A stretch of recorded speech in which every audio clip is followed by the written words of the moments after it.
Informasi dari Mas Menteri ini sudah sangat ditunggu-tunggu Mas Menteri oleh berbagai lapisan masyarakat dan pemangku kepentingan. Dan sekaligus ini sebagai berita yang menggembirakan di hari pertama bulan Maret 2021 Mas Menteri. Mas Menteri, ada beberapa pertanyaan dari rekan-rekan media. Mudah-mudahan Mas Menteri bersedia untuk menanggapi pertanyaan teman-teman media. Yang pertama Mas Menteri, ini dari Mediana, dari harian Kompas. Pertanyaannya adalah, bos reguler juga diperbolehkan untuk membiayai kuota data internet. Bagaimana agar bantuan kuota data internet ini tidak tumpang tindih? Silakan Mas Menteri.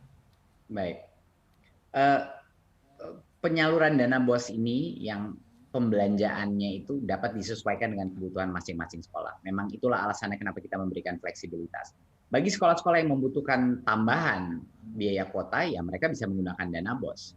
Tapi kebanyakan dari mereka dana BOS-nya harus digunakan sekarang untuk operasional sekolah dan melakukan preparasi untuk mulai tatap muka yang tidak juga nggak cukup signifikan. Biaya-biaya masker, biaya-biaya menjaga protokol kesehatan untuk mulai tatap muka. Jadinya menurut kami walaupun dana BOS itu diberikan fleksibilitas dan bisa membantu bagi yang membutuhkan kuota ekstra, kebanyakan sekolah pasti akan membutuhkannya untuk operasional sekolah, mendukung para guru-guru honorer di sekolahnya, membeli barang-barang untuk preparasi tatap muka dan protokol kesehatan yang lebih ketat.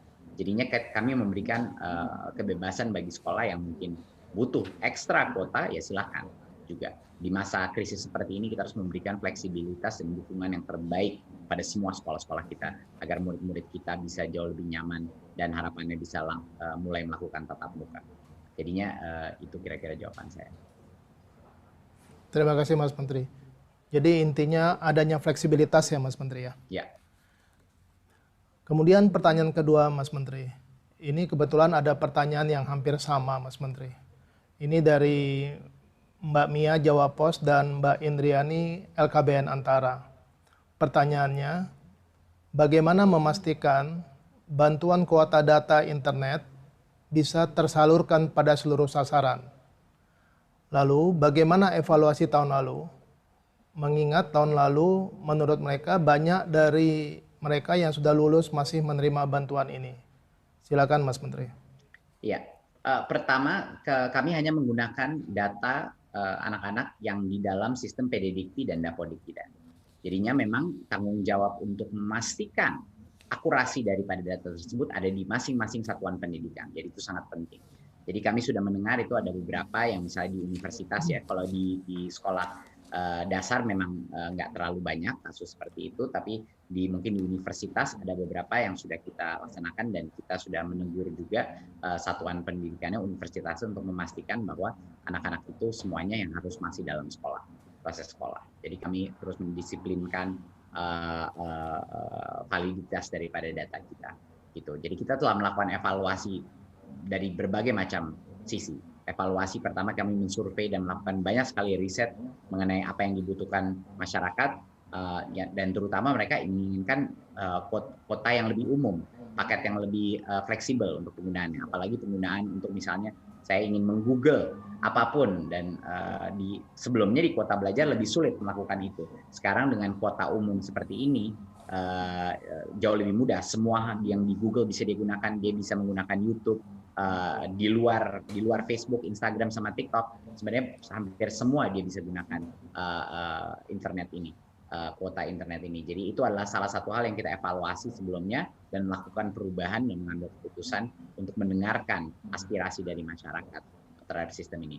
Kalaupun salah satu hal yang keluar dari evaluasi kita adalah untuk tidak memberikan lagi kuota kepada yang tidak menggunakan kuotanya, seperti yang di bawah 1 GB, mereka tidak akan menerima lagi. Karena itu adalah indikasi bagi kita bahwa mereka tidak membutuhkan kuota tersebut. Jadinya untuk memastikan kita tepat sasaran, kita memastikan berbagai macam modifikasi daripada penyaluran yang sebelumnya di tahun 2020.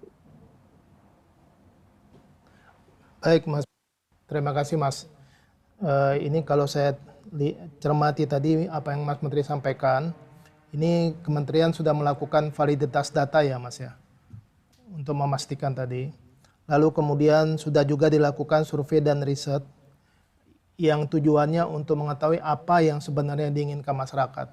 Sehingga kemudian muncullah fleksibilitas dalam hal bantuan kuota kali tahun ini. Mas Menteri, masih ada satu pertanyaan lagi. Ini dari Mbak Rini Haryani dari RRI, Mas Menteri. Tidak seluruh kuota internet yang diberikan kepada pelajar dan tenaga pendidik terpakai. Apa benar hal itu yang menimbulkan rencana pengurangan jumlah kuota internet yang disalurkan dalam program bantuan kuota data internet periode Maret sampai Mei 2021 ini? Ya, mungkin jawaban saya sama yang kedua, karena ini sama sebenarnya pertanyaannya. Jadi berbagai macam modifikasi yang kita lakukan adalah hasil daripada evaluasi kita sebelumnya. Jadinya kita bukan mengurangi giganya, cuma mengurangi giganya. Kita mengurangi giganya, tapi setiap giganya itu bisa digunakan untuk jauh lebih banyak penggunaannya. Jadinya lebih banyak fleksibilitas, aplikasi-aplikasi atau laman website yang kita belum pikirkan pun, yang mungkin digunakan sekolah-sekolah itu bisa digunakan kuota belajar itu. Jadi itu adalah perubahan yang kita lakukan, bukan menurunkan cuma buat itu, tapi kita juga meningkatkan bahwa semuanya menjadi kuota umum, bukan ada kuota belajar, kuota umum. Sekarang semuanya itu kita besarkan di kuota umumnya, karena desakan dari masyarakat. Dan yang kedua yang kita lakukan, kita pastikan bahwa sumber daya kita benar-benar efisien dan tepat sasaran, sehingga yang tadinya tidak menggunakan kuotanya itu tidak diberikan lagi di tahun ini, seperti halaman sebelumnya. Jadinya ini adalah ada berbagai macam modifikasi yang kita lakukan untuk memastikan lebih tepat sasaran, jauh lebih bagus pola penggunaannya, dan juga jauh lebih apa yang dibutuhkan masyarakat pada saat. Saya rasa itu. Terima kasih Mas Menteri. Jadi ada kata kuncinya, dilakukan modifikasi, kemudian tepat sasaran, lalu penggunaannya yang lebih sesuai. Begitu kira-kira Mas Menteri. Betul. Mas Menteri, masih ada hal-hal yang atau pesan-pesan yang ingin disampaikan Mas Menteri kepada masyarakat?